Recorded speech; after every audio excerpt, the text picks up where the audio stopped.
for the Aussie Gridiron Network. This is the Aussie NFL Fantasy Show. Can I give you like a trio of players? Yeah. Go. Hit me with your holy trinity. Yeah. Aussie, I just don't know what I'm getting myself in for with an alien fight. Whereas a zombie, I'm just like, I think I could probably back myself in.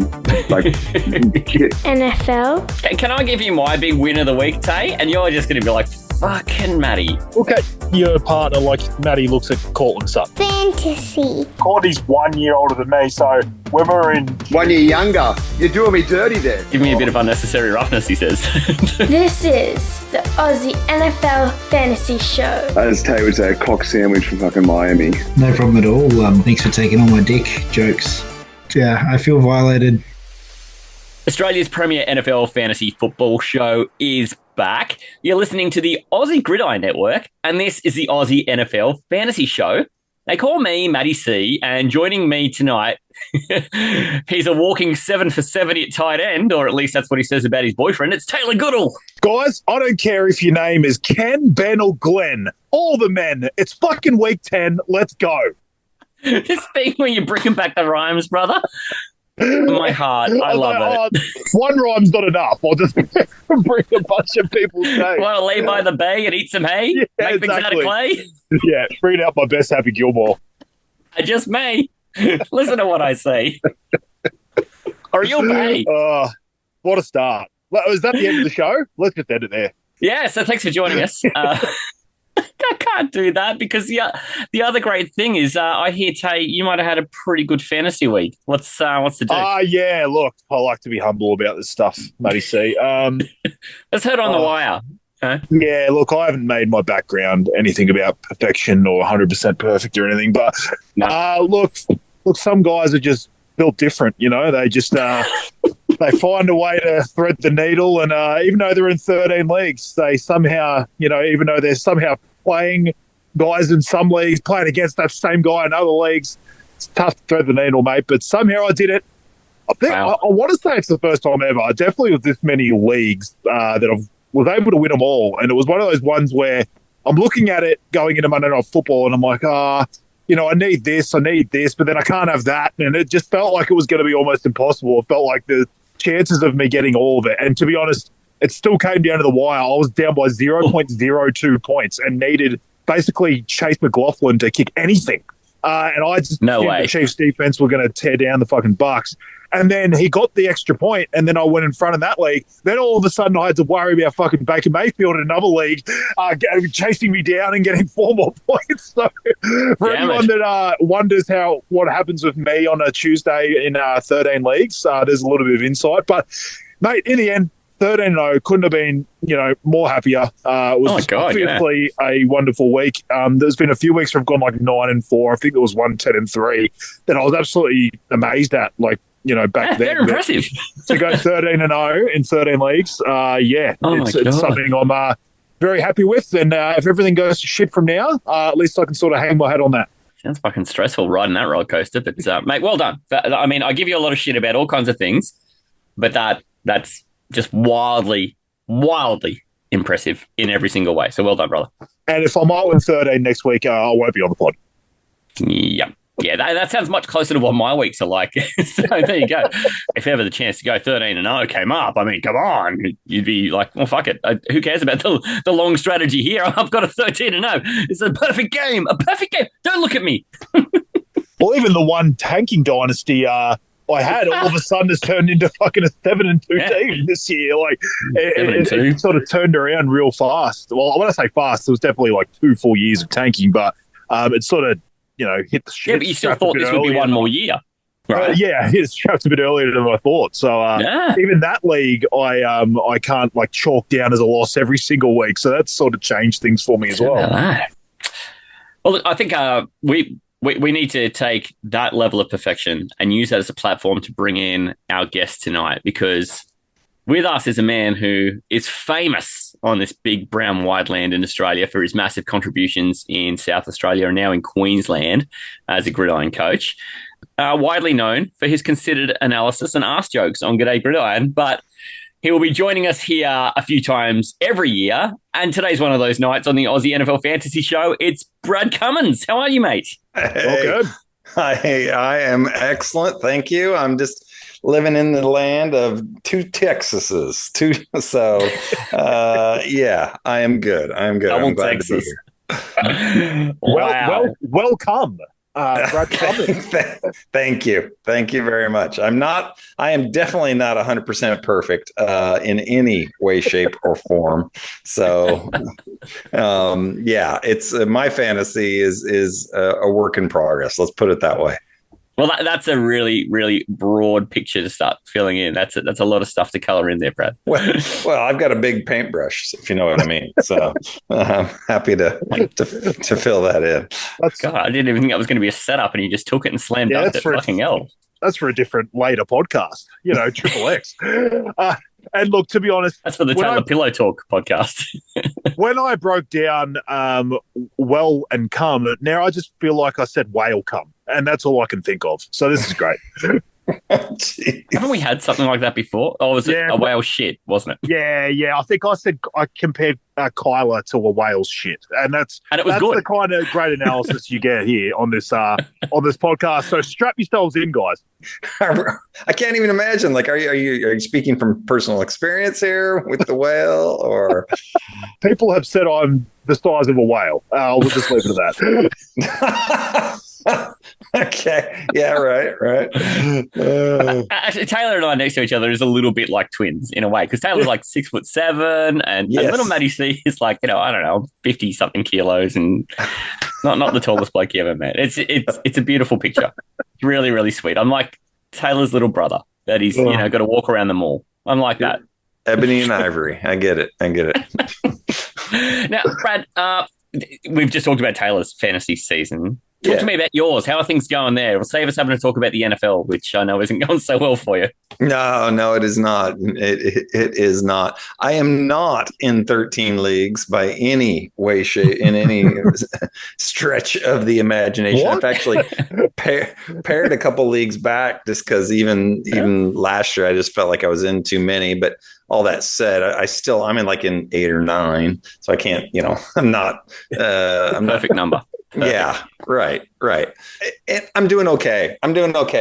Fantasy is I love it to death, but at the same time, I get so frustrated when what you think is going to happen and it doesn't. And, you're getting beat by these crap teams and all this and that. And so the projections say you're going to win your matchup by 50 because they've got all these like waiver wire pickups in their lineup, and then they just go ham. It's like, fuck you lied to me, sleeper.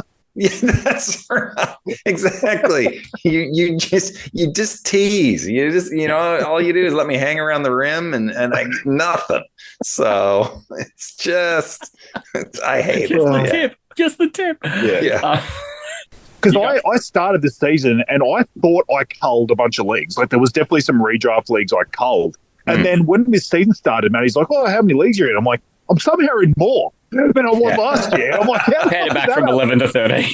But it's because I realised I'm sort of ending up in more dynasties, which is just giving me a bigger baseline and leagues that I'm obviously going to be in without even counting in the redrafts. Because I'm commissioning a startup dynasty league this year. I think I'm in 4 dynasties now, so I'm almost picking up one a year at the moment. So it just feels like that's just my biggest starting baseline, and then it doesn't take as many redraft leagues to actually reach what I've been in other years. Yeah. It's Dynasty is the way to go, and I love just the evolution of fantasy football, and just how much it's changed. And it'll be interesting to see where it goes in the future. I don't. Are any of you guys in auction leagues? I've never done one. No, I've heard people talk about them on podcasts and stuff. People that like them swear by them. I'm curious. Well, next year we got to do an auction dynasty, because it's just, I love auction in the sense of you can, if you want the player, you can get them. It's just how much are you willing to pay for them. So and it opens up a whole nother level of strategy. So auction is, in my opinion, is the best form. It's just harder because not as many people are used to it, so they're just more hesitant to get into it. It's a money management thing, and I'll just bring up too. So we started a few AGN leagues this year. We obviously did a 16-team Superflex. We did sort of more of a regulation league, but Kev, who is actually on next week, he started a guillotine league for a few of us too, which we've been in. So there was 14 guys in it. Basically, every single week, for anyone who doesn't know, a guillotine league is basically the lowest scoring team every week is out of the league. So all their players go into waivers and they're basically deleted from the league. So we've obviously lost 8 teams now, so we're down to 6. But the funny thing is with that is Fab generally in a league is almost like useless. Like no one's trading it. Like it's not looked at as something that you need to really care about. Like if you want to spend a bit of Fab on a player, whatever, it's not seen as an asset.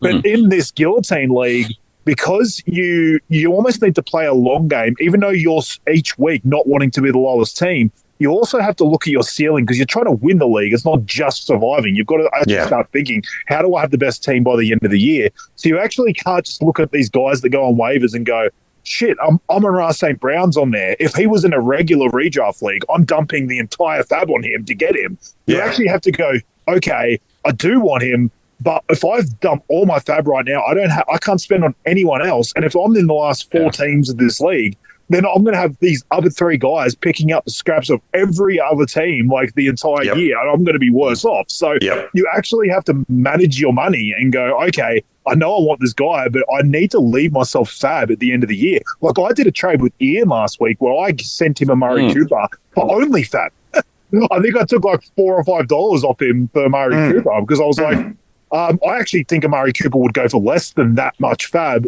in an actual like waiver run. So I was like, I feel like I'm getting a good deal here. So 100%. It's a funny thing. But to your point, like that's the same thing with an auction draft is you might get CMC for $45 or whatever at the start. Then you really have to start managing your money after that. It's like if I spend up on 2 more players, I'm rocks and diamonds. Yeah. It takes 10 weeks to take the field too. You go, I just spent $45 exactly. on a player I can't touch for 2 months. And you didn't know it when you drafted him. No, exactly. Oh my God. Yeah. So the highs are high at this point. The highs are high, the lows are lows in auction league. And if the ideal scenario is if you can get guys and do a live draft, because that's when you get really pissy with guys, and it's a lot of fun. I was going to question that, right? Because I've always thought you almost needed to be in a live draft if you were doing an auction, like because I'm quite like, how do you even do it on a sleeper platform? Like, what does a player just get put up, and is there a time limit on the bids that you put on, or I'm just not really sure how that works if you're not in person. Yeah, essentially that's what it is. It's you nominate a player, and then it's the bidding process starts. And it's a timer thing. So So when you're on the clock, you nominate a player. Yes, correct. When it's your turn, you nominate a player. So and you bring up Jay Williams, and you hope people think it's Jamal Williams when it's really Jameson Williams. Yes, exactly. I have been fucked with the David Johnson, Duke Johnson thing before, my friend. Oh, yeah, that was hilarious.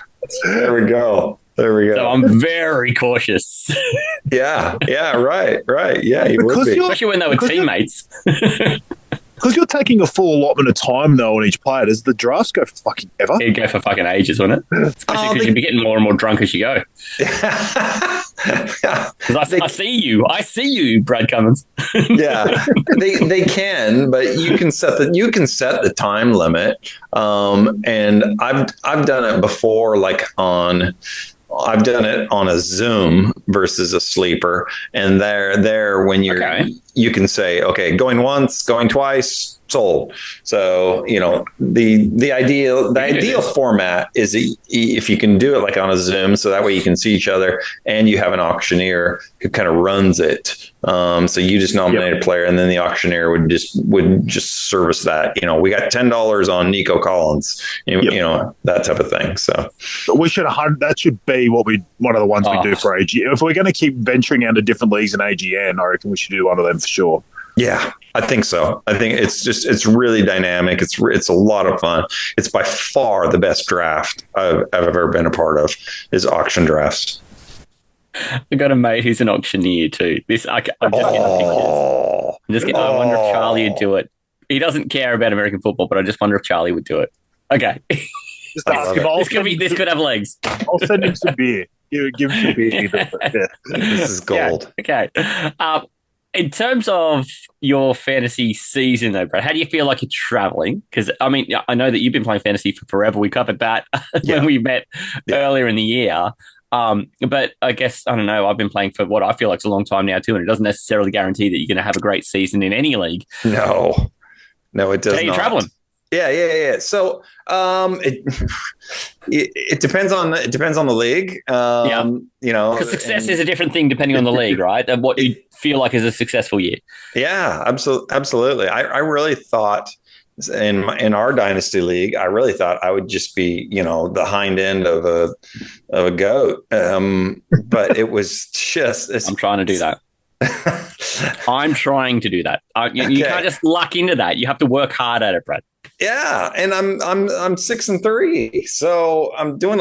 And the listeners need to keep in mind here, I have one quarterback, and his name's Derek Carr. So that gives you an idea. And it's a super flex league too. Yeah, exactly. And it's a super flex. Super flex dynasty. So basically I've won 6 games with, Derek Carr had 2 decent games, and that's it. And I still managed to win 6 games. So I'm actually kind of feeling pretty good about it. I was really hoping I was going to be able to get Cooper Rush this week. But that didn't happen. I saw the claims went in for that. There were 3 claims for Cooper Rush. It was hot. Exactly. So again, fantasy is just weird. And so I'm doing a lot better in that league than what I thought I was going to do. And yet I'm just sucking it up in some of my other leagues. So with guys just not producing kind of how I thought or how I wanted. So, everybody thinks their team's the best when they draft them. And I'm no different.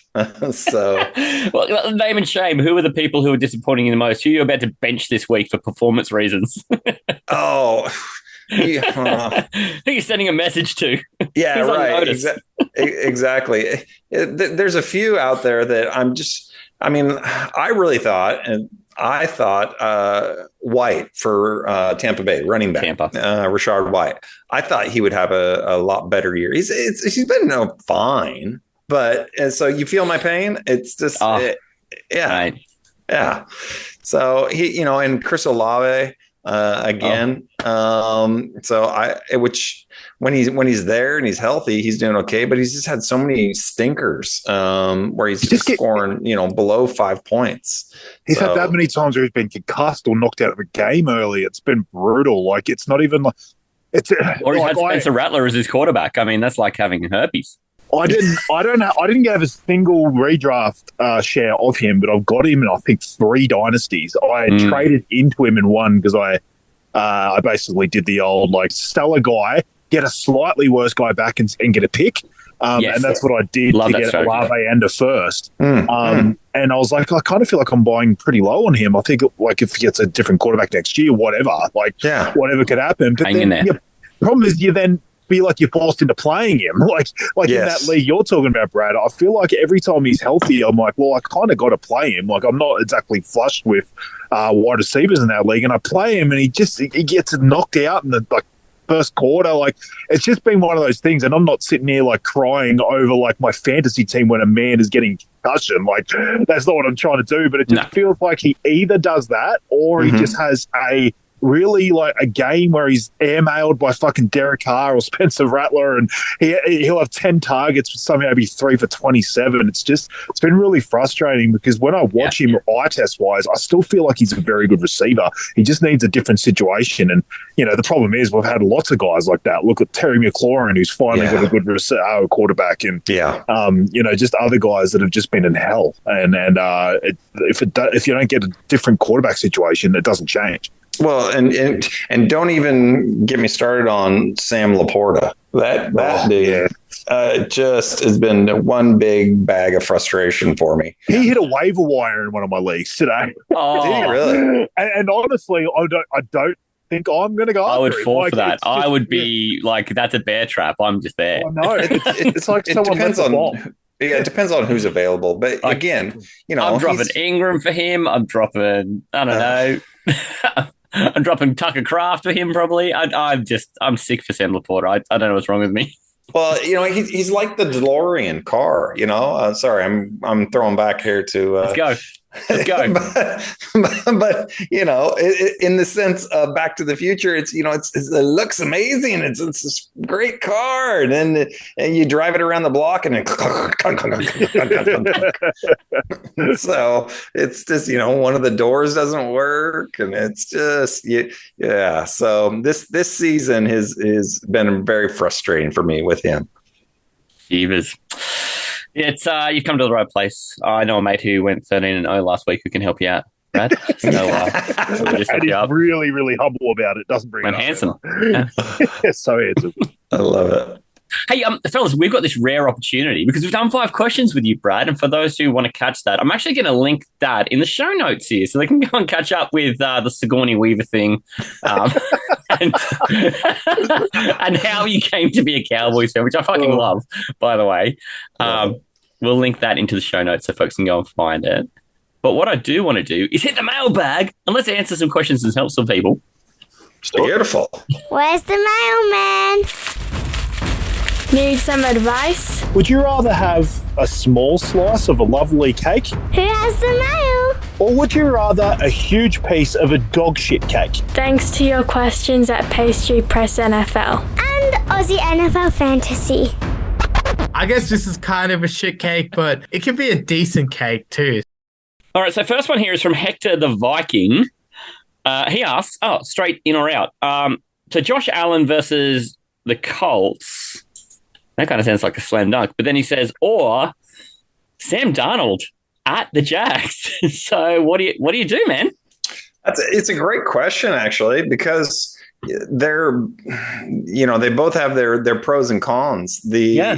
The Jags are just, no offense, Matty, but they're just poo. They're tough. They're tough to love, man. Yeah. They just are. And that secondary is, you can pick on them. So, and if Sam Darnold comes out efficient, then he could have a really, really good game. What are they, 12 of 15 for 3 touchdowns kind of day, too? Because, you don't even have to do much. You can just put it where you want. We don't have anyone out there to stop you.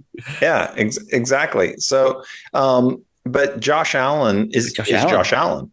And it's one of his best qualities. Josh Allen is Josh Allen. Yeah, exactly. So do you take that superstar player against and this is a kind of a common debate, I think. Do you take the better player against a harder matchup, or do you pick the worst player against an easier matchup? And age-old debate. Age-old. Yeah, it is. And so when it comes to quarterbacks, I like to go with track record. And I say in Darnold, although he's had a great season, I'm more conservative. So I say, okay, who's got a higher floor? And in my opinion, I think Allen has a little bit of a higher floor in this. So I would probably go in Allen. Not close to me. I'm starting Josh Allen. You don't start anyone over Josh Allen, honestly, unless somehow you've got Lamar Jackson in there. I do like Darnold's matchup. Don't get me wrong. I think he's a very good play for a lot of people, but you're not benching Josh Allen. And the fact is that Colts matchup isn't bad enough to warrant looking elsewhere to start anyway. Like the Colts of that defense is very beatable in a lot of different ways, and like I get it. Josh Allen has had a couple of games that have been pretty bad. But just because, like, if they lead early and it's all James Cook and they run the ball and he doesn't have to do anything in the second half, sometimes you get a little bit of a dud out of Josh Allen. But like Brad said, you just take the floor. Like, I just think there's a huge floor there for Josh Allen. And, like, he's also the one that could. The fact is, Josh Allen has the better floor, and to me, he has the better ceiling too. Like, he's the kind of guy that could fucking bust out for 5 touchdowns as well. Like, just because he all of a sudden he needs to, and Joe Flacco's on the other side, and this becomes a shootout. So, yeah, I just think that you cannot possibly bench Josh Allen in this situation. You would need, to me, a far better option than Darnold to actually even consider it, but. Yeah, there's no way I'm benching Josh Allen in almost any scenario. I do love that just in his like twilight, Joe Flacco has just become known as this like fuck it gunslinger guy. Yeah. When his whole career, the debate was, is Joe Flacco elite? Because we're like, well, he wins a lot, but he doesn't do a heap. But now we're like, oh, we don't even care if he wins. He just chucks it around the yard. It's so funny that he's got this new identity. He's just like had his midlife football crisis, gone and got a tattoo and bought a Harley, and he's just out throwing it around like he's at a bar picking up a dancer named Ginger. Like, he's got this whole new thing going on. I kind of like it. It's like he took Placid Flacco to heart. He was like, in my old age, I'm going to be grumpy and I'm going to swing the fuck out of this thing. Yeah. He's had a crisis. He's adapted Jameis Winston's mentality. Yeah, so, all right, Hector, it's quarterback 4 on the year or Sam Darnold. We're saying quarterback 4 on the year. Okay, that one seems simple. One from at Matty fucking C. Oh, who's I know this guy. Are we buying DeAndre Hopkins? Asking for a friend. Yeah. No, I'm not. I'm not. I like the fit. Don't get me wrong. I think it's a better fit, but he just doesn't have it left in the tank, in my opinion. And I feel like he had a great season. He's had one truly outstanding season in Houston, and the rest has been so, and understandably, he's got a great quarterback, and he's never been one for separation. That's never been his thing. He's the guy that if it's a 70-30 ball, you throw it up there and he'll still come down with it. Even he's on the 30 side. So in that part, he bodies guys. He hasn't lost it, but I think he's even slower than what he was, and I think cornerbacks, to be honest with you, are better than what they were. So no, I'm not a buyer personally. I'm not either, and the big reason for me is, and this, I brought this up as last week as my call of the week at the quarterback position, is I thought Mahomes was finally going to have a fantasy relevant day because basically this Buccaneers team is so much easier to pass on than it is run on. Yeah. So I felt like this was the one opportunity that this wasn't just going to be the standard Chiefs game where Mahomes just sort of game manages his way to a win and the defense just dominates and he just ends up with this shitty fucking fantasy performance even though the team wins. I thought that I put him for 3+ touchdowns in that game, and that's what happened. I don't see that prescriptive moving forward. I don't think this Chiefs offense has turned things around and they're going to be more fantasy relevant. I just think that was game prescriptive last week against that Tampa team. Tampa were last against quarterbacks and very, very low against wide receivers in fantasy and just in general in NFL. So I just felt like that was kind of part of the game plan was to pass more, and I feel like there's going to be games moving forward where they don't need to. So that would be my worry with Hopkins. Do I think he could just be the wide receiver 1 moving forward for the team? 100%. But what does that mean? I don't know. There's going to be Worthy. Classic. There's going to be Hardman. There's going to be fucking Justin Watson. There's going to be just all these fucking plebs just chucked in. Juju will come back eventually. I just feel like it's going to be just a misfit of goobers just moving forward, and Hopkins will be the best of them. I just don't know exactly what that's going to mean week to week.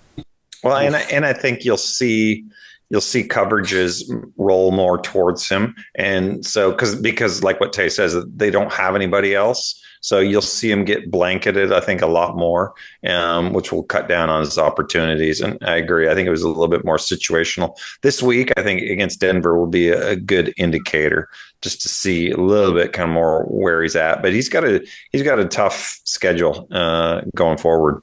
What did Sky Moore do to either of you guys? They got nobody else. Jesus, the disrespect. That guy's got Super Bowl touchdowns. I think he must have taken Andy Reid's hamburger or something. I don't. He's just not being used at all. That would fucking do it. By the way, Yeah. if he took his hamburger, you'd just be fucking dead to him. Yeah. I've got one more in here from the Bears Club. So the Bears Club says, so Caleb Williams has been tough lately. Do we still trust any of his wide receivers rest of season? It's a pretty broad question, really. Yeah, it is. It's very, and it's a holistic problem. It's not just Caleb Williams. If you look at that, Caleb Williams was pressured on 40% of his plays this last game. 40%. You can't be a successful. Yeah, exactly. I can't explain it. Yeah, they don't even have a pass rush. Exactly. So you can't be successful in the NFL when you're getting pressured 40% of your plays. Now some of that was because he held on to the ball too long. That some of that was his own fault. But it's just there's so many problems in that offense right now. That I don't think you can really depend on anything going forward. I think they can fix it. I think it's all fixable. Not this season. I think that they have to address that offensive line. But and it's not all Caleb Williams' fault. I feel like he's getting a little bit of a bad rap. He hasn't been as dynamic as what people thought he would be coming into this season. He hasn't been as creative like as he was at USC. He feels a little bit more robotic in Chicago will do that to a man. Yeah. But I just we've seen men go into Chicago and come out of shells. Yeah, absolutely. So I think he's going to eventually be successful? Yes. Do I think their wide receivers are going to eventually be successful? Yes. But I would not put any stock in them personally. I guess in terms of the transactional way this all works, then you'd sort of say maybe you'd be a seller of Bears receivers if you have them? Yeah, I would personally. It depends on, obviously it always depends on what you can get for them, but I would be, I think the what you can get is so low though that you might be better off holding on to them. But if you can get anything decent, get rid of them. 50 cents on the dollar, and that dollar is covered in shit. Yeah, that's right. Exactly. So tell you, if someone shit on one of your dollar coins, would you clean it off or throw away the dollar? I've heard this asked before in terms of how much you value something. The value is determined on if there was poop on it, would you keep it or throw it away? I don't know. Would you clean it or throw it away? I'm near Macca's and I can get a loose change menu item for $1. I'm probably wiping that shit off and paying for it if I'm hungry enough. Get a hash brown straight up. Yep. Yeah, definitely. I'm not a heathen. I'm a man who needs to eat. So give me your view on these Bears. Like, how difficult is this if you're a Bears receiver owner? Yeah, I find it hard to be able to sell right now because they're sort of bottom dollar because what's happened the last couple of weeks. Adunze is the one that's interesting to me. He's kind of been the one that's he had easily the best game last week. And then even that week before in that horrendous Commanders game, he still sort of eked himself to like an 8 or 9 point game in PPR because he was used in the running game as well. So he's kind of the gadgety guy. They're kind of finding ways to get involved. And rookie receivers always seem to, hit their straps in the second half of the year. So you would think moving forward, he would be the one to bet on. But yeah, the value's hard because I wouldn't be buying DJ Moore because I still think his value is highest, but he's the one I'm most worried about. Keenan Allen. And when you own him, you got to hold him. Keenan Allen's hitting waiver wise. Like, I think he's just toast on this offense. I just don't think he's getting utilised by their OC at all. It's weird. I don't know if he's 100% healthy. It's just been a really, really weird year for him. He's probably been eating too much fucking deep dish pizza. That's the only thing I can think of. I would be. Yeah. Well, and he's dropped the ball too. He had a couple of easy drops in this last game. So yeah, he just doesn't look himself. Criminal. Yeah. One of them on third down. It's just like, bro, he was at one stage last year the highest scoring player in fantasy. Yep. Every position was coming second to Keenan Allen at one point, and then you see that and you go, "Oh, how the mighty have fallen." Yeah, probably his retirement party at the moment, but yeah, at the end, Dunze is the one I'd be trying to hitch my wagon to. Okay, DJ Moore, if there was a chance to sell someone, he would be it because I think he's the highest value.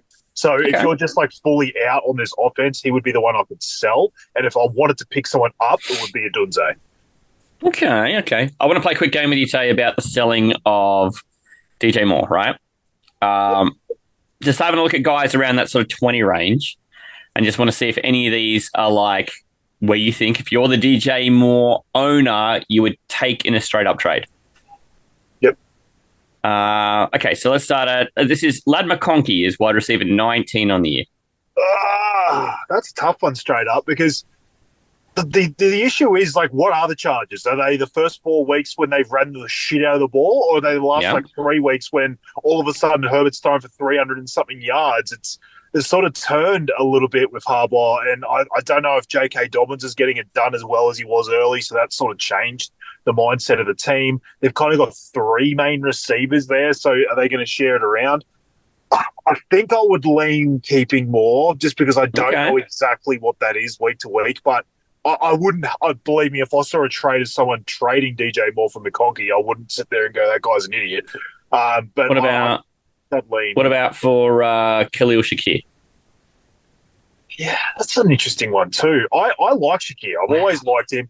And I also think that Cooper, I think he's created like some value in other guys around him because he's turned up. Like, I think everyone just left Shakir for dead because Cooper turned up, but I think there's actually just as many opportunities for Shakir anyway, just because I don't feel like they play in the exact same role or anything. So I don't know. I actually think I would lean towards Shakir. Okay. It sounds like this is the right range, around that 20 range where you've got guys like, so those two, you've also got like the injured Nico Collins who would be coming back, you expect. You do that in a heartbeat. But you've got to eat some zeros. Hot and bothered. Okay. DK Metcalf, who was injured last week on a bye this week. Similar story? Easy. I'd take Metcalf over Smith and Jigba. Sorry for that fucking weird noise. What a game last week. I just loved Jason so much. To see him have a game like that. I do worry that the game happened because DK Metcalf wasn't there. That's my only sort of concern. But if they're just going to use him more like that and like kind of leave Lockett behind, which I think is going to happen eventually. Fuck it. I'm going JSN on that. JSN. MHJ, last one. Sorry. Marvin Harrison Jr. It's a good range you found because these are guys that are all got question marks themselves. They're all got question marks themselves. I think I would lean Harrison. I just think even though they've both got shit situations, to me, Harrison being a rookie, to me, he's got upside moving forward, and I think they can work it out with him and Kyler. Whereas this situation with Moore, and he just doesn't seem like he wants to be there. Like, I don't know what, like someone's pissed in his fucking oatmeal or something there in Chicago. Like, he looks so pissed off every fucking game. Like, I've been so disappointed in DJ Moore this year. And the amount of times that you look up and it's fucking halfway through the third quarter and Caleb Williams has like 82 yards passing, and it's just not going to get distributed well enough. So, I would lean Moore's 3 for 37. Yeah. It's a mixed bag. But that's your range, Bears Club for Moore. Yeah. We're thinking Keenan Allen might just be dead. And Adunze, if you've got the intestinal fortitude to hang in there for him. That sound about right? I like the Cliff's Notes summary. Wow, the Bears. For the Aussie Gridiron Network, this is the Aussie NFL Fantasy Show. Darnold fucked me. You're like, Just say that sentence again and remember a month ago when nobody had Darnold. Stop it. Baltimore Orioles all over again. Aussie? And this is a question you asked them, everyone. So I had to think about this one, and I've always had Say it. an affiliation with Kenyon Drake. NFL? Just got a list of like 4 guys that I actually like them all. Fucking Bo Nix, and Bo Nix, I reckon. Yeah, all by Nix, obviously. Fantasy. He's also got the kind of name where you just think, if this guy was Cortland Sutton, 4th Esquire of Northumberlandshire or something like that, you'd be like, yeah, I could buy that. This is the Aussie NFL Fantasy Show. I agree. It's over. Early crow. White flag. My team is no chance of winning. Right, so we do this about once a month through the regular season, and we did one after 4 weeks in the week 5 show of buying low, selling high, talking about the longer-term prospects of players and how you might want to construct your roster and players that we think are really worth going for either the rest of season or for a period of time to try and help your team grow and get great value out of it. And one of the things we do with that is then also look at, well, who do you need to jettison? Who can you get rid of to try and free up space to go after players you like? And we're going to start with the players we think are worthwhile considering selling. Tay, I'm going to throw to you first because, mate, you've got a couple of guys on your list and I'm desperate to hear them. Yeah, well, this sort of goes well in hand with what we just talked about with the Bears, and I'm going to take DeAndre Swift. Who's a running back 17 now and has completely turned his season around after just looking like a pile of dicks in the first few weeks. But, yeah, like I said, he's got a few good matchups, turned things around. Even though that offensive line sucks, he seems to have been sort of able to put that to the side and have a few good games. Problem is, moving forward, I just don't trust this offense. He's sort of broken some big plays and sort of helped his numbers. And the main reason for this entire exercise is I like to look at the matchups, and moving forward, he has a good one this week. So this is one of these ones where I think you could wait a week on this advice. I would probably wait till after this Patriots game because they're 28th against running back position in fantasy. Then he moves into Packers 15th, Vikings 5th, Lions 6th, Niners 13th, Vikings again 6th, Lions 5th. Oh. So that's where they are in terms of defending the running back position in fantasy. So basically you've got, 4 out of the next 6 are top 6 matchups. That's really, really brutal for him. So I don't think we're going to see any of these breakout games for him. But like I said, wait a week until after this Pats game and then try and sell him higher off that. So that would be my advice. Wow. I mean, that's a murderer's row of shit too. We've identified all year Lions and Vikings. Yeah, they're not horrible defenses. If you're a receiver, they're absolute pass funnels, and every team starts to realize it quickly. And so they realise they can't run. Like even Johnny Taylor got fucking swallowed up by that Vikings rush D last week. Like I think Jacobs broke out 130-odd run, and then they just couldn't run the ball at all after that against Detroit. Yeah. So they play the Vikings and Detroit 4 out of the next 6 games. Like it is just a brutal run for Swift. So if you can get out, wait till after this week and get out. Right. All right. Sounds like sage advice there. The numbers there. Hey, Brad. Do you have someone, any position, mate? Throw us a guy that you're looking to sell. Oops. Yep.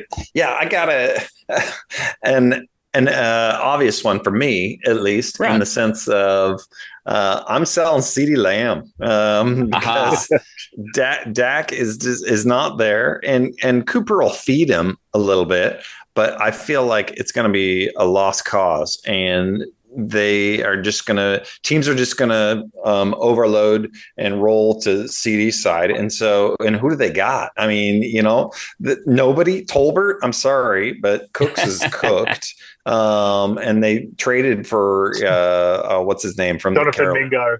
Yeah, Carolina Mingo, who hasn't really done anything. I know the Cowboys were high on him.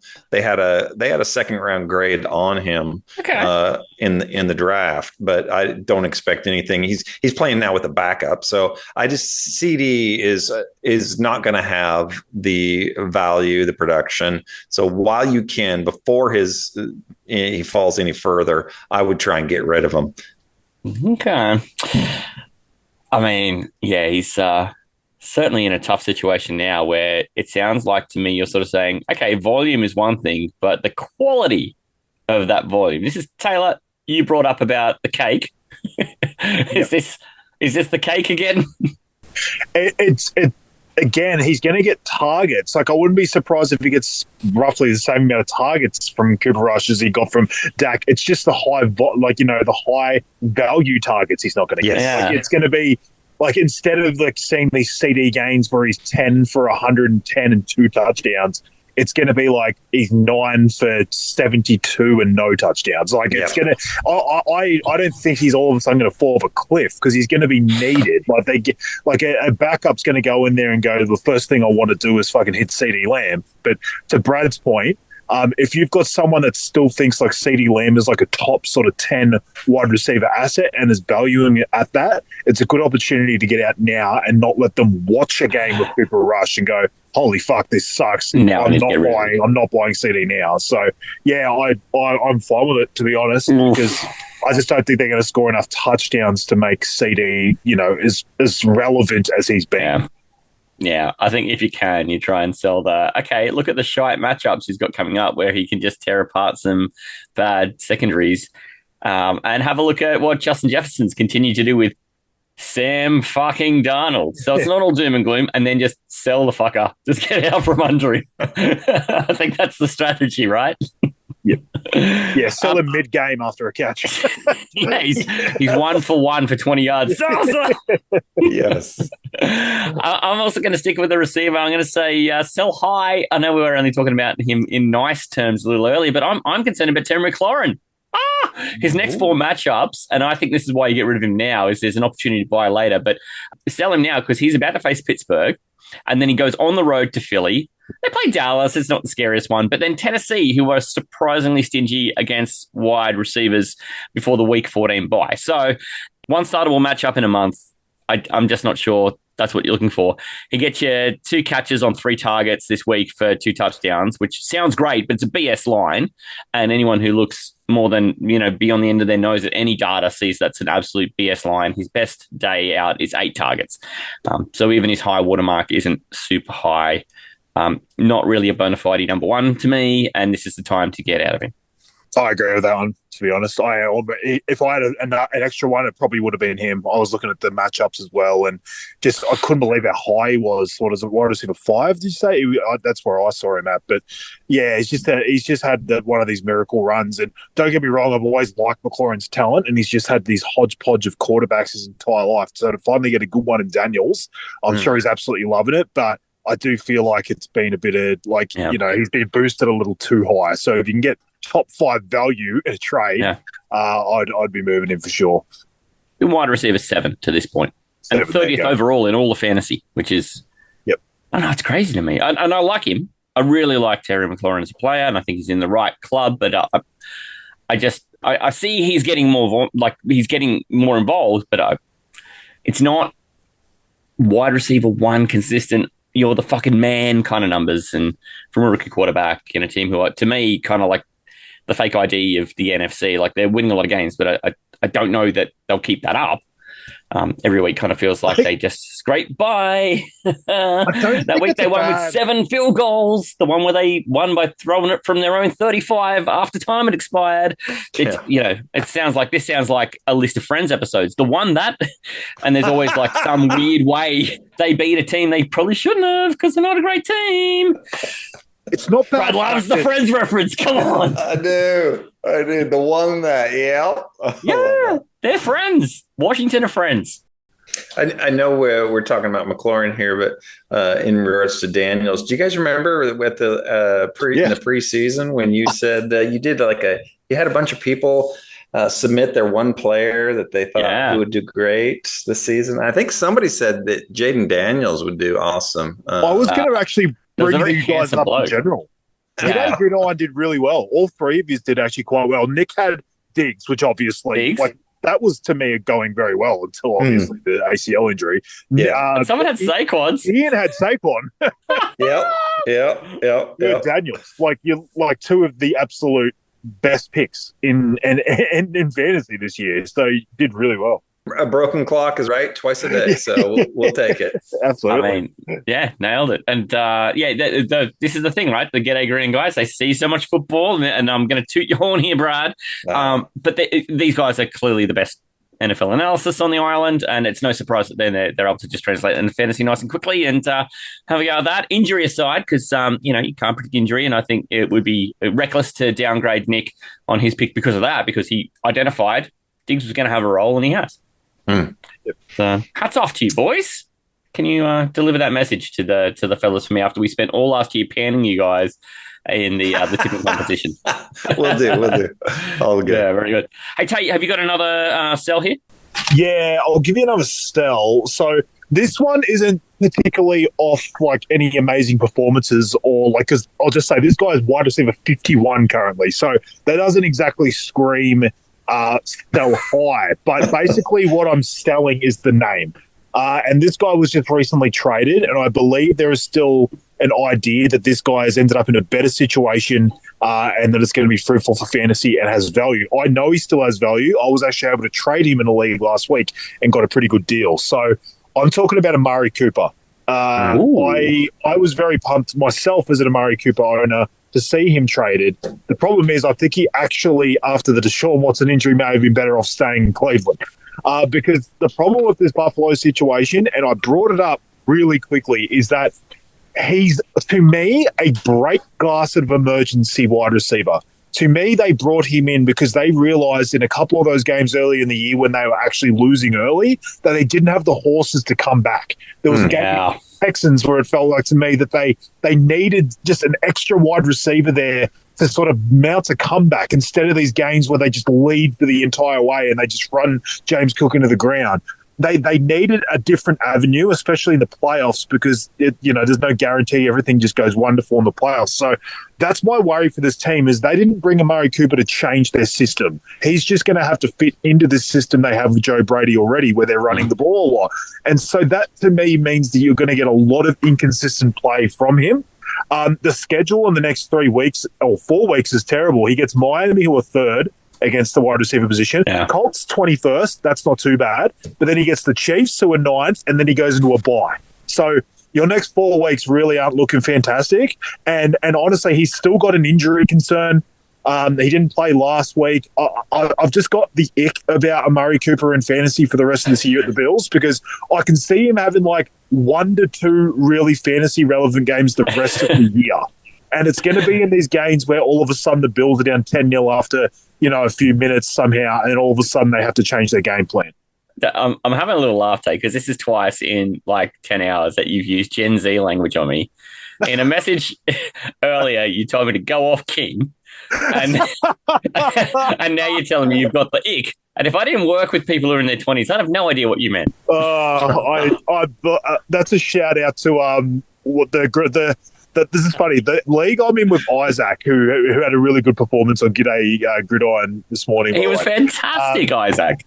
I'm in a league with him, and it's hilarious because like 4 of us are like in our mid 30s to early 40s, and then everyone else is in their early 20s. It's like the most split down the middle league, and we're all in this massive happening group chat. It's like hilarious the amount of shit that comes out of that group chat, and the amount of times we hear the fucking like new school like language and Isaac's the funniest because he just walks in and just like makes it apparent how old he is, and he's like constantly asking exactly what the fuck that means, like to almost such everything. A dad. Yeah, he just leans into the whole dad side of it. So like I feel like I'm like sitting behind him, like being an old man as well, but not wanting to admit it. So like I let him sort of wear the brunt of it. What he said. Yeah, and then I'm sitting there with a notepad fucking writing down what info he gets out of it, so I can then use their fucking lingo like correctly. It's pretty funny. But well, you roasted me twice today, and I'm assuming Brad hears all of this from his like daytime adventures putting a cape on in high school. Oh, mate, that's so Sigma.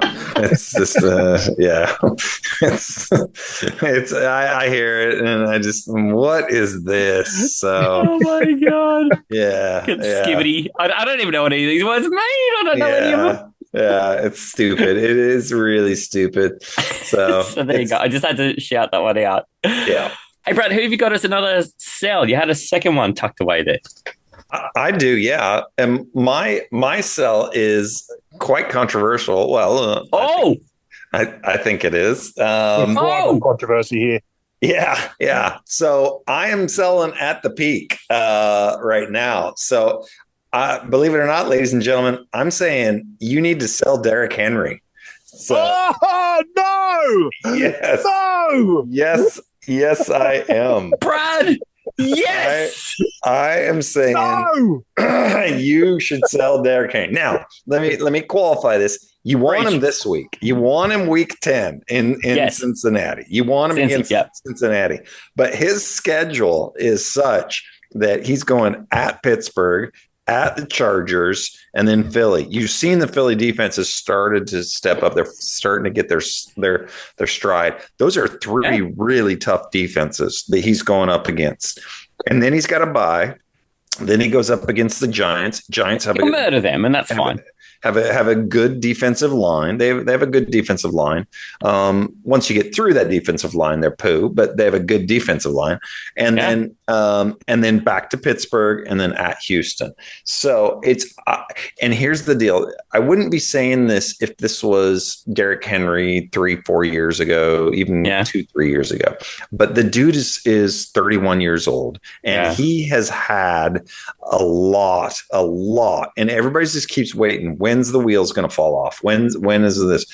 Come on, Frank Gore. When are the wheels falling off? Yeah, exactly. But it's going to happen. And I think in terms of, especially I think if he starts to get some niggles, you're going to see from a coaching standpoint, them lighten his load and to try and keep him fresh, because the Ravens know what it's like to go into that postseason all banged up. It doesn't work for them. So they're going to try, I think, do some load management here. And you're already seeing their other running back, I forget his name right now. Justice Hill. Yeah, so he's better in passing situations. So he's a better back when it comes to the pass, and I think he's getting more work. And I think they're going to ease him into the backfield a whole lot more. And it's not that Derrick Henry's falling off, but I just think between the risk for injury, I think because nobody, like I said earlier, nobody gets healthier as the season progresses. Against also going up against those defenses, I think it's just right now when you can get the world for him, get rid of him, because I think he's going to go off this weekend. Then you sell. So you're going to hate this because he was my second sell. Oh, I'm sorry.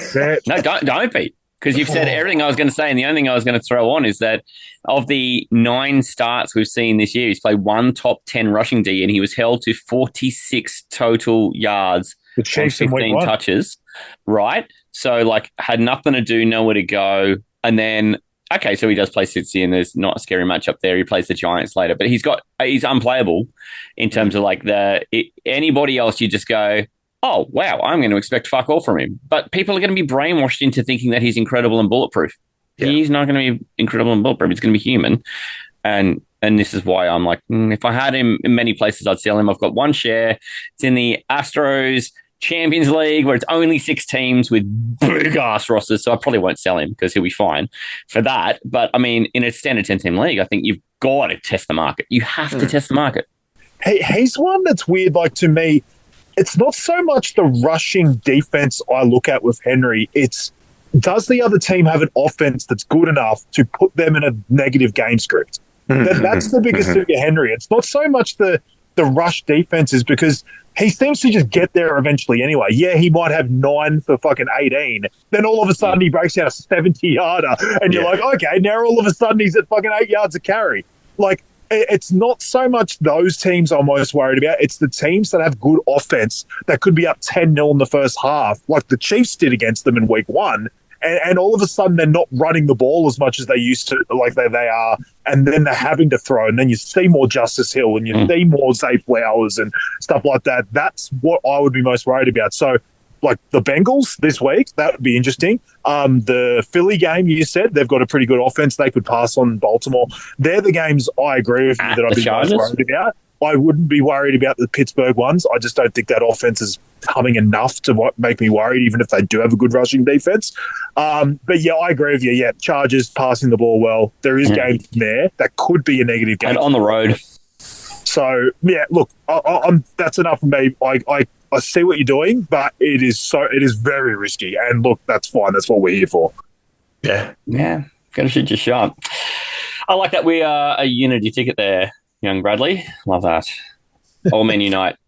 Tay, you actually had a sneaky third sell. Do you want to tell us about it? Yeah, I do. And it's one that I've got some shares of him, and he's actually been like far better than advertised. And it's one you and I were in Simpatico in the preseason about Matty. Yeah, we often, like when this guy's name would come up, you and I were both more in on him than the consensus.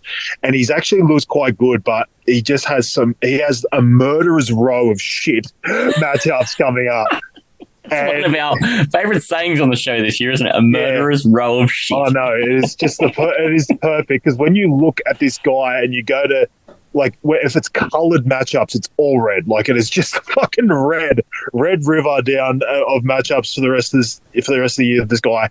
Talk about Najee Harris, and look, I'll honestly, eye test to me doesn't support this. I actually think he looks great. Like he has looked as good as he ever has in the last 4 years. Like he was amazingly shit last year. Like you looked at him and he was basically a slower Derrick Henry. He had the size of him, but he moved at about 1/3 of the pace, and he just couldn't do anything. To be fair, he was getting hit fucking 2 yards behind the line of scrimmage every fucking play. So the offensive line's at least been better this year. But so he's had a good year, and that's why I feel like you could actually get something for him. But so this is another one for me. You could actually wait it out a week, because he plays the Commanders, who are 22nd against running back this week. So you might get a decent game out of him again. You also have Jaylen Warren, who has come back and is looking better each week. He's more and more healthy. So he's going to get more and more involved. You've then got the Ravens 9th, Browns 11th, Bengals 12th, Browns 11th, Eagles 3rd, Ravens 9th, Chiefs 1st. And the problem with that is that 3rd, 9th, and 1st, that is the fantasy playoffs. That is literally the fantasy playoffs when you need him the most. So that is possibly 3 of the worst matchups you'll ever see for a person that doesn't really get too involved in the passing game. That's going to be Warren.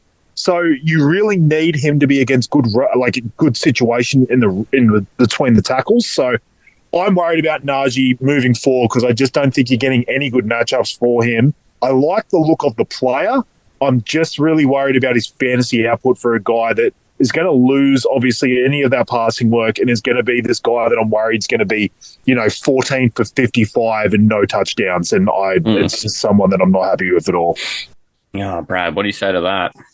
Yeah, I'm probably not as down on Najee, just simply because I think with Russ, they're keeping the way, at least the way Russ has been playing the last couple of games. They're that deep ball is a threat. And so they're keeping defenses honest. And then the offense is also that O-line is playing a lot better. They've been pretty banged up, but they are playing better. So and theoretically, they're supposed to get a couple of their guys back on the O-line. We'll see if they do. So I'm not as down on him. I can see why you'd say that, but I like the way he plays. I do too. Yeah, I really do too. It's like a poor man's Derrick Henry. So I do like the way he does it, and I'd like to see him succeed. I probably wouldn't go the same route as you, but I wouldn't begrudge anybody that did. And to be honest, everything you just said is actually a reason for why he could be a sell high, because if everyone else is thinking what you just said, I don't dislike him either. I love the look of him this year. He looked great. He's looked as good as he ever has. And I've got him in a couple of dynasties, and I'm actually happy, because I kind of bought him low when he looked horrendous like 2 years ago, when he just wasn't coming on after his first year, where he got all those dump offs and finished fucking running back forward, Big Ben. Ben, I bought him low, and I'm happy to hold him in those leagues because I just don't feel like I know what I'm going to get out of him or anything like that. This is probably more a redraft thing. But I'm just worried about those matchups for a guy like that. It just worries me that there isn't really an upside to him. And if you can get a good piece back, if you're not getting good offers, don't sell him. Like, he looks fine. He's going to be a fine asset moving forward. So don't sell if anyone feels like what Brad just said, that's the guy you could possibly sell him to because they like the look of him and stuff like that. This isn't a desperation, please get rid of this guy. It's just a concern moving forward about the matchups. We're going to shift gears now. I'm going to start talking about the optimist side of this. And go hunting for some value. Go kicking over stones and just seeing what lies beneath. Brad, I'm going to start with you. You are the eternal optimist. I think you'd have to be a Cowboys fan. So I'm going to kick to you first. Come from an eternal optimist, Jags guy over here. You got a guy you just love the smell of, and you just want to go and pick up everywhere you can. Yeah, I do. I love him. And I'll admit, I'm a little bit of a homer because he grew up just 40 minutes down the road from where I grew up, and he went to my college. So it's going to be an Oregon Beaver. Well, close, an Oregon Duck. Duck, even better. Yes, we have the Oregon State Beavers and the Oregon Ducks. So, yes. It was 50-50. I just took a shot. You're not too bright. You could say, because the Beaver is the Oregon mascot. So, he's going to bring up Marcus the Beaver State. Yes, exactly. Who doesn't love the Beaver? So, I'm big on Beaver. Oh. So if you haven't figured it out, I'm going Justin Herbert. I love Herbert, and I think the way they're playing now is it's not their sole identity because they can do the running game as we saw, but I just think his stock has not quite taken off yet. And I think it's only going to get better. And I'm just digging what he's putting down. I've always been a huge fan of him. I'll be honest. So I may have a little bit of a bias towards him just because of the background and all that kind of stuff. But I think that receiving core is coming along way better than what I thought it was going to be. I thought the receiving core would be a real detriment, but I'm seeing them produce. And I love Harbaugh as a coach, and I think he's just coaching his ass off with these guys. And they're not going to do anything in the playoffs, but they're in the playoff contention. They're right there. So they're going to be balling out. And Herbert, he just has a knack. That guy makes 3, 4, 5 throws that I don't know that anybody else can make those throws. Maybe Allen, but Herbert's accuracy and zip is next to none, in my opinion, in this league. So I'm buying Herbert wherever I can. I'm with Brad. I love it, and he said he might have a bias. I have a huge bias towards Justin Herbert. You're married to him. I was married to him. Yeah, stole half his money. And he's just. You're right. Like, you watch him, and he throws an awesome deep ball. Like, he's just so consistent with it. And like, you could just watch like replays of him throw a ball. Like, they just looks absolutely picturesque. That's the way I would seriously look at it. And Brad made a really good point. It was something I didn't even consider, is the fact that he's coming off that injury he had in the preseason. Maybe that's actually why they were running the ball so much. It wasn't just Harbaugh coming in and wanting to establish it. And it wasn't just the fact that J.K. Dobbins was dominating early and doesn't seem to be going as well now. Maybe it was just always a plan to sort of ease Justin Herbert into the season. Now, all of a sudden, like Brad said again, the receivers are looking better than anyone could have ever expected, especially Quentin Johnson. He was dead. Like, he was in the dirt, and he's just undertaken his way fucking back out. Like, he was completely dead. And like, you basically look at like Quentin Johnson, Lad McConkey, and even Joshua Palmer, like that threesome right there actually looks like a pretty decent core right now. Our boy Will Dissly, fucking Big Montana. I love that, man. Yes. Big Montana's just out there just fucking running routes like it's, just no big thing. So yeah, look, I'm with you. Like, I actually think moving forward, he's going to be far more fantasy relevant than you've seen. And he's probably on some waiver wires, honestly. I don't know if anyone's like felt the need to have to go get him. So he's either on a waiver wire or he's very gettable, I think. Someone might even have him as their quarterback too, and you can probably go get him. So, yeah, I completely agree. Oh, I love that. He's certainly a quarterback who I was very surprised by the low volume earlier in the year. Just given his tenacity and his ability to drive a ball into a tough spot and do it without putting the ball in a lot of jeopardy. So yeah, I was just really surprised when they came out as heavy running as they were, but it actually sort of looks like that's probably played out to why. I also have a quarterback, and I mean, I think you can buy low on this guy because in the preseason, I think there was concerns about his health. But Taylor, of everybody on this island, was like, oh, why are you concerned about his health? When he's on the field, he's just points. He's points. So I'm going to lean into Kyler Murray. I'm going to do it because he rushes for points, which is literally the buttercream on your carrot cake of fantasy football scoring for quarterbacks. And he's finished as a top 5 quarterback away to San Francisco, home to the Chargers, who were both stifling on scoring this year by any fantasy metric against quarterbacks. And he's still getting it done. Yeah, and he's got a month of monkeys. He plays Seattle, Minnesota, Seattle, and the pitiful New England defense. And then he's going to have his way with Carolina and the Rams in the fantasy playoffs. So it's like, what am I missing here? Why am I not just selling whatever chump I've got plus something to the guy who's got Kyler and taking Kyler off him? It's such a weird thing. They're winning games, but their offense is actually looking a bit more clunky than I personally would have liked. I was all over the Arizona offense for this year, but I'm with you. It fits the bill. It's like Kyler's sitting there at like quarterback 9, I think he was when I looked this morning, and it's like, I still feel like there's a chance that things could be better for him, but I just don't think he can go down.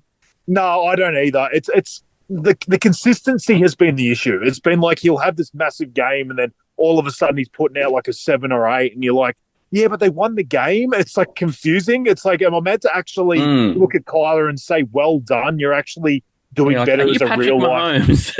Are you like a real life NFL quarterback now, not a fantasy asset? And that's actually better for you in real life, but it doesn't help us. It's such a weird situation, but the big games are still there. That's the good thing to feel good about moving forward. So yeah, I'm with you. If he's got good matchups and there's still a chance he's going to have the big games, I can see it being good by low.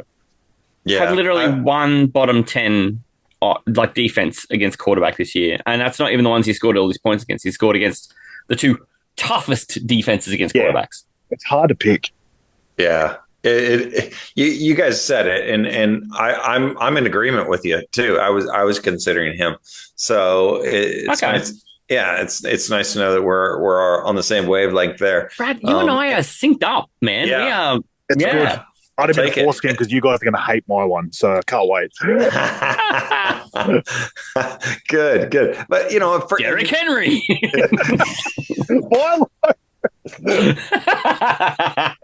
Carry on. Sorry, Brad. No, I love it. It's good. For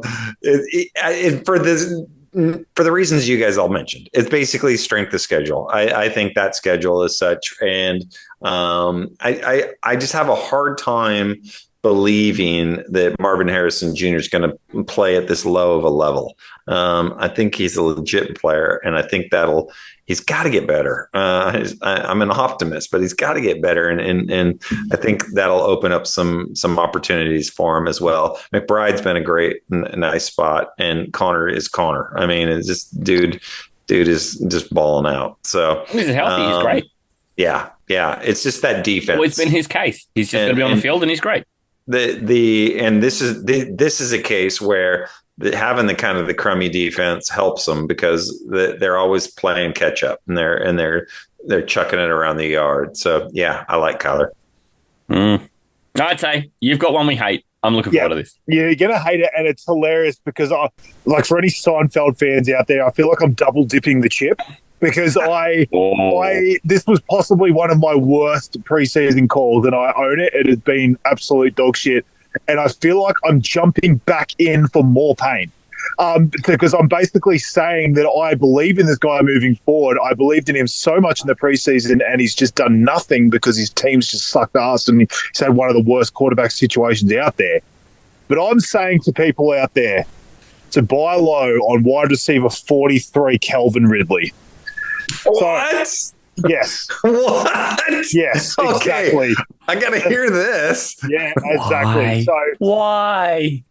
exactly. Look, I've already hit the first marker I need, and it's basically vomit. I want vomit. I want the person that has Ridley to go, yep, take him for nothing, please. And please, I would love an empty roster spot instead of this guy. And that's basically what this fits. All right, so I'll start you with the targets in the last 4 games, but then I'll move into what really, really excites me moving forward. And I know he's got the worst quarterback in the situation in the league still. I get it. I know that's not going away. But last 4 games, and honestly, it feels like Mason Rudolph's actually sort of helped him, which has been kind of weird. I would have thought Levis would have been better. But anyway, look, 8, 9, 15, and 8. That's his targets in the last 4 games. It's exactly 10 per game. Hopkins is gone, and all of a sudden that sort of opened things up for him even more. But what I actually really like about it, get a load of this. What do I say? Murderer's row of shit? This is fucking the porn star's run of fucking awesomeness. Like, I don't know what the opposite of a murderer's row of shit is, but I've never seen a better run of fucking fantasy matchups in my life. Look at this. Vikings, 31st, second last. Texans, 27th. Commanders, 16th. Jags, 28th. Bengals, 12th. Colts, 21st. Jags, 28th. Texans 27th. It is unbelievable. Look, again, you need a fucking quarterback to get them the ball. I get it. Well, we just watched him against the Lions have 118 yards in the first quarter. Things are turning around for this guy. I know it's been horrendous. It has not been a good call by me. This is not me trying to turn around a preseason call that I gave. It's bad. People have dropped this guy. So straight away, it doesn't matter what he does the rest of the year. It's a bad preseason call. I'm saying wash that away. From now on to the end of the year, I believe this guy is a buy low, and they're the reasons I've got. So, yes, he has got a bad quarterback situation still, but the situation with the targets and the matchups is something that I think is a good buy low. Wow. That's, yeah. Yeah. I mean, I get what you're saying. I was working like it. Same. I get it. I get it. Yeah. You bring a logical argument to it. But he's still got Mason Rudolph and Will Levis. Exactly. Yeah. Look, He's got a murderer's row of shit quarterbacks. Yeah. What did I say? A porn star's run of awesomeness. Yeah. Apparently a porn star is the opposite of murderer's run. But he's still got the supply problem. That's where I'm. Yeah. Like, give me 10 targets a game from anybody that's not Levis or Mason Rudolph, and I'm probably there next to you, but it's because the supply is like Cooper Rush levels of like, come on, give me... Like, you can bring Brandon Whedon back. I might even be more excited. It's bad tape, but I get it because volume and opportunities, everything. So I'm not going to naysay it, but I'm like, oh, I just wish there was just something, a little juice, bro. It's like my expectation of this guy have 100% dropped. So what I expect out of this like call is you've done the full evolution, haven't you? Or something. And the problem is the touchdowns aren't going to be there with his quarterback situation. It is purely volume. You look at that Detroit game. If it's anything sort of similar to that, I don't expect 118 yards in a quarter again. But like, and that was a weird game, but I just think there's going to be games where he's sort of getting towards 100 yards. And even if he doesn't have a touchdown, that's very good in a full PPR league if he's going 6 or 7 for 100. And even in any league, that's really good. So, yeah, I just think he's this kind of guy that's going to get left for dead, and I get why. And that's why I feel like this is the perfect buy low, because guys are going to hand him to you and say, please, I can get this guy off my roster. So, that's why I thought I'd take a deeper shot at someone that I really feel like fits this segment. From a buying low standpoint, I think you bring a good point. It's just got to be. It has to be on the low end. Otherwise, it's not worth it. But I think you should. To your point, you should be able to get them on that low end because go ask the Ridley owner, right? Yeah. Go ask. So kick the tires. Yeah. I just don't even know what I'd sell that I'd feel good about getting Calvin Ridley back. Yeah, I'll have a look. I'll look at. I'll definitely send some offers out. I'm going to send Chris Boswell, who's been electric. Oh, mate, they can't get rid of Boswell. He's fucking dominant. Oh, shit. Okay, Brad, save this segment, please. I don't Bring back the respect. Bring back the respect to the listeners. Yeah. I don't know if there's I any was hope trying for everything that. can to sink this fucking show, mate. I love it. I love it. All right. So you want me to give you another buy? All right. So I'm going to say this guy's. Yeah, I don't know if he's controversial. He's not controversial. I'm buying Devontae Smith. So Matty will love this one. Yeah, We're the same man. Yeah. I love it. All right. We both weigh as much as a wet fart. We both look like we're in our dad's gear. I reckon a wet Neither fart. of us are really quick, but man, we can hang onto a ball. Oh, absolutely. And every big guy wants to just pound the shit out of you because you're the littlest guy out there. Right. Devontae Smith and I have walked the same path. I love it. Well, and it's just, to me, it's what's happening with that offense. That offense is starting to really click. And if they keep doing this and progressing, then you're going to see him just really, his shares are really going to take off, I think. And you're starting to see good production from him.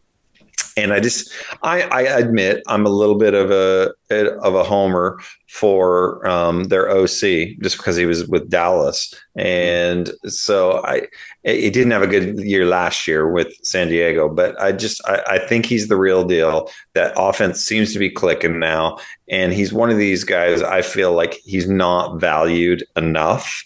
So I would be seeing what I could get. If you can get a decent price for him, I think he's going to have a good second half of the season.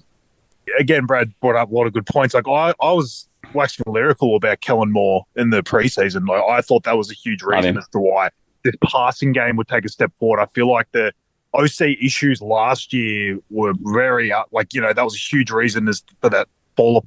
I'm not saying he's the only reason. I'm just saying there was a lot of issues there at the Eagles, and I think Kellen Moore coming in was going to sort of fix that. They had some issues in the passing game at the start of this year, but they've sort of gone through those growing pains, and like the splits between when AJ Brown plays and when he doesn't are absurd. So hopefully, with the news that this AJ Brown knee injury doesn't seem to be too much of an issue, I kind of feel like it actually helps Smith when Brown's there. Like, absolutely, even though you think you're just going to be like the one and step into this role, it helps the whole passing offense when Brown's there. And then all of a sudden Smith ends up with a 45-yarder because everyone's fucking worried about Swole Batman on the other side. So that's exactly right. I just think 7 for 80, a walking 7 for 80. But the good thing about what you're saying is a buy low for Devontae Smith is because AJ Brown's there, people are going to look at him and go, oh shit, well, let's not worry about Devontae Smith because everything's going to go to AJ Brown. But it's actually, and the value for Smith actually goes up when Brown's not there, but it's actually the opposite. It's a perfect situation in a way. You're actually going against the market. You can actually go, all right, Brown's there, let's take on Smith because he's going to have a lower value because everyone wants Brown. So, I'm with you because I think this moving forward, their passing offense is probably only going to get better with Brown there, and that's only going to help Smith. There's just going to be more opportunities. I know the offense is annoying because Saquon's there and dominating. He's going to get touchdowns. You're going to get the tush push and fucking 1-yard touchdowns to Jalen Hurts. I know that's going to be frustrating, but Smith's just good for a really big play each game. And if you're getting a 45, 50-yard touchdown, it's a very good baseline. It doesn't really matter what he does outside of that. You're getting a good game. So, I'm with you. Yeah. One shot like that's like getting a touchdown, right? Because it's like 60 yards plus the catch. So it's a 7-point play. It's like a 10-yard touchdown. It's pretty handy. Mate, I'm going to play yo-yo. I'm going to play yo-yo. Do you know, I told everyone to sell this guy 5 weeks ago. And I'm back in. And I'm going to strike up the same song because I've already sung this song tonight. And everything that's true for Kyler is true for Marvin Harrison Jr. Oh, there we go. The stack. It's a stack, baby. He was a top 5 receiver once in the stretch I told you need to sell him for. And that was just when he scored 1 million points against the Rams. But he's had really middling performances against bottom 10 defense against fantasy wide receivers. And I said, you better check yourself because he goes on this murderous run of like great defenses against fantasy wide receivers. And at that stage, he'd only played 4 more NFL games than you and I, right? Since then, that land of milk and honey in weeks 1 to 4, our hero has only been inside the top 50 that one game. He did not record a catch before leaving the Green Bay game. And if you include that, that's 4 out of 5 weeks. They play the Jets this week, which is fine. And then the week 11 bye. But check this out. It's the Seattle, Minnesota, Seattle, New England, Carolina, LA Rams again. And it's like 6 weeks in a row of just amazing. So if you want to make a run in your fantasy playoffs and you're set now and you could afford to just kind of maybe eat a bad week while he's on the bye, or, even if you can make the move this week and he's against the Jets, which isn't a death sentence anymore, hush child, just go get him. I like it. Yeah. On the whole rotation. Yeah. No, welcome to fantasy. Isn't that the life of fantasy football? You're sour on one guy for a couple of weeks and then you're back in the good now graces. Yeah. I'm in. It's like a stock market. It's like absolutely. Buy low, sell high, and it's okay if you do that multiple times throughout the season. And in the last 24, 48 hours, I have tried like a bugger to get both of these guys in the Astro League, and both those guys will fucking not move. I love it. But that's not going to stop me. I'm going to keep trying everywhere else. But that's the league I wanted him in because I need to try and decimate Taylor. I think the schedule plays to your favor on this with him, and I just think to Taylor's point earlier when he was talking about how a lot of times you'll see rookie wide receivers break out in the second half of the season. I think that's very true. They kind of get their sea legs and then they get going, and the defenses get a little dinged up and what have you. So I think that's if you can get them at the right price, absolutely do it. Tay, you had an honorable mention, a guy who you weren't sure how they fitted, but you knew you just public service announcement had to talk about him. I'm intrigued. I need to know. Yeah, I needed this guy to be sort of like, I've got him as honorary because I don't think he fits either of these like parts. So I just didn't think it made sense to actually put him in there. I just wanted to bring him up because I kind of wanted him tagged as a guy that I still think you should try and get. I don't think he's so much a buy low because he's just coming back off a long stint of injury. So people that have held him aren't going to look at him like he's this guy that they've got to get rid of because it's a sort of sell, like low or low high or anything like that. I just think, honestly, from what I saw earlier in the year, and I've never changed a preseason take on a guy quicker in my life. I watched this guy for 1 week and I was sold. I was like, my preseason takes are wrong. This guy is going to win people fantasy championships, and it's Nico Collins. Honestly, again, I'm not saying that this guy is a buy low. I don't think people that have him are sitting there going, this is a guy that is a low value player, because they're looking at those first 5 weeks where he was like so far leaps and bounds in front of every other receiver in terms of yards. Like, it's crazy. He's still 14th in receiving yards, and he hasn't played in over a month. Like, it is unbelievable. He was over 560 yards in 5 games. Like, he was dominating. And the thing is, we're obviously walking into a team with no Diggs. Stroud misses him so bad. Stroud just doesn't look anything like the quarterback you saw in his rookie year without him. And they need him for those explosive plays. So I just think anything you give up is probably a good offer for Nico. I know it's going to take a lot to get him now. This is probably a week late. I picked him up in 2 leagues last week because I was so in on this idea, especially in leagues where I have a good record and I could wear another week without having him play.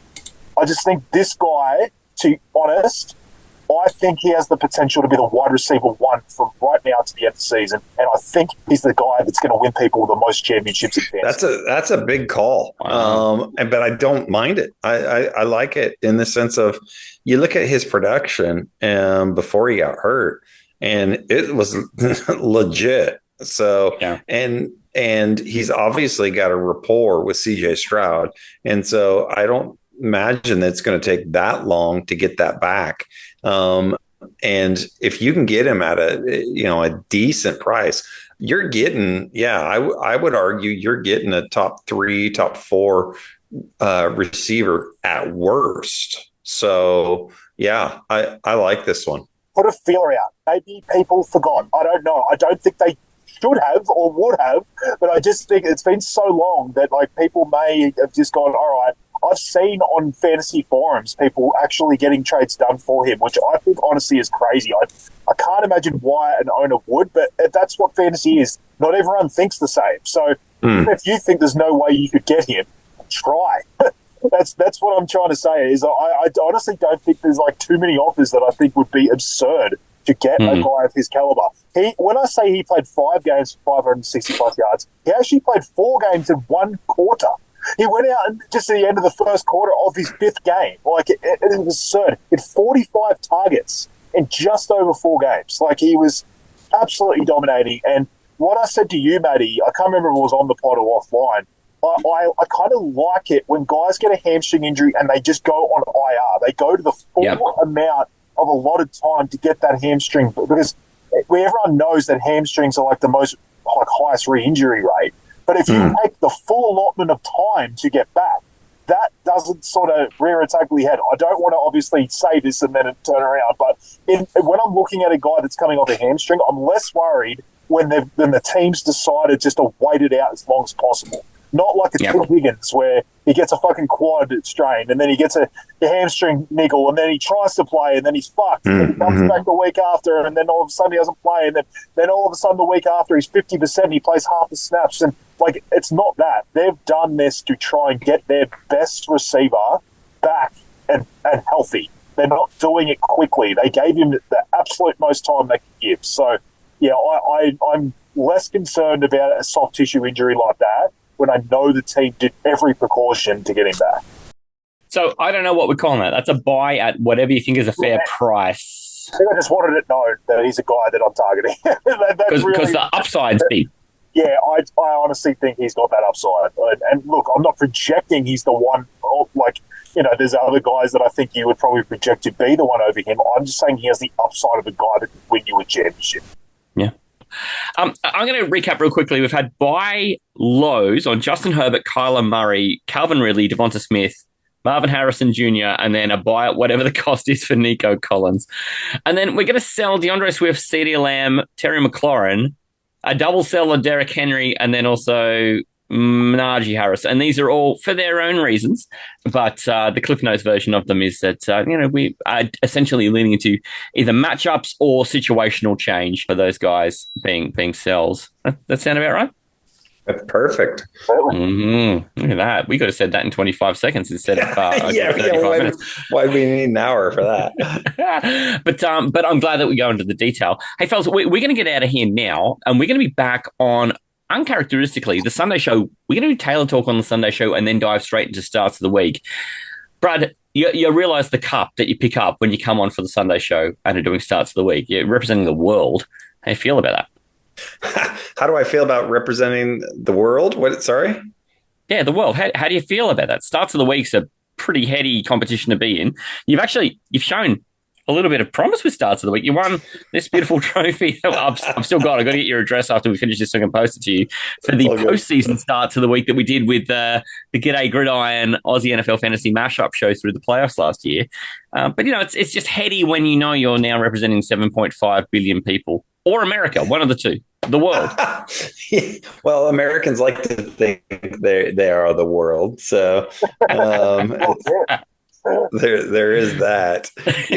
I wear the crown lightly. Let's just put it that way. So I wear it with respect and reverence. Yeah. I'm ready for all the challenges that may come. So I'm looking forward to start sit. There's going to be some big challenges too, because Tay is fucking angry. Yeah, I'm raring to go. This is like the full moment. I've waited long enough. The comeback starts now. I wanted to act nonchalant like I was going to come back, but this is the moment. He said these things last week. Oh my God. Exactly. And then he's saying it again next week. Yeah. We are part of the Aussie Gridiron Network, and you can find everything Aussie Gridiron Network related through the mothership. It's linktree/Aussie Gridiron Network. This is where you find Brad most weeks. He's hanging out with GDAY GRIDIRON, doing only the best. Australian-made NFL analysis on the whole island. Do you agree with that? Is that too much? I do. So, thank you for that. I appreciate your kind words. So we love doing it, and that's the thing about football is it's fantastic. It brings people together, and it's just a great. How did I meet you guys? Through football. So it brings people together, like I said, and it's a great adventure. 100%. So you can find all of the GDAY GRIDIRON stuff in the same podcast feed you found us. They publish generally early in the week and then again on a Saturday, wedged neatly between our shows like the meat in a sandwich. And Brad, you're going to be back with us on the Sunday show, which is awesome, doing starts of the week. Tay, 100% you're back, right? You've got some shit to prove. Oh, sure do, mate. Let's fucking get to it. You can also find everything that Manjot, our brother, does with his Aussie Gridiron Today and also Manjot Night Football. You find both of them through the mothership, but also on his own YouTube channel at Pastry Press NFL on YouTube. I had the great pleasure of hosting and running Aussie Gridiron Today this week while Manjot was at the Capture the Flag tournament in Melbourne on the weekend, and you'll find more and more information about the Capture the Flag tournament he was at over the coming weeks. But you'll definitely find all the information and highlights from the week 9 in the ACT Gridiron there, where I was flying solo and giving it a crack. In the meantime, fellas, we'll catch you all on Sunday. Hooroo! Hooroo! Hooroo! For the Aussie Gridiron Network, this is the Aussie NFL Fantasy Show. Darnold fucked me. You're like, just say that sentence again and remember a month ago when nobody had Darnold. Stop it. Baltimore Orioles all over again. Aussie? And this is a question you asked them, everyone. So I had to think about this one, and I've always had say it an affiliation with Kenyon Drake. NFL? Just got a list of like 4 guys that I actually like them all. Fucking Bo Nix, and Bo Nix, I reckon. Yeah, all Bo Nix, obviously. Fantasy. He's also got the kind of name where you just think, if this guy was Cortland Sutton, 4th Esquire of Northumberlandshire or something like that, you'd be like, yeah, I could buy that. This is the Aussie NFL Fantasy Show. I agree. It's over. Early crow. White flag. My team is no chance of winning.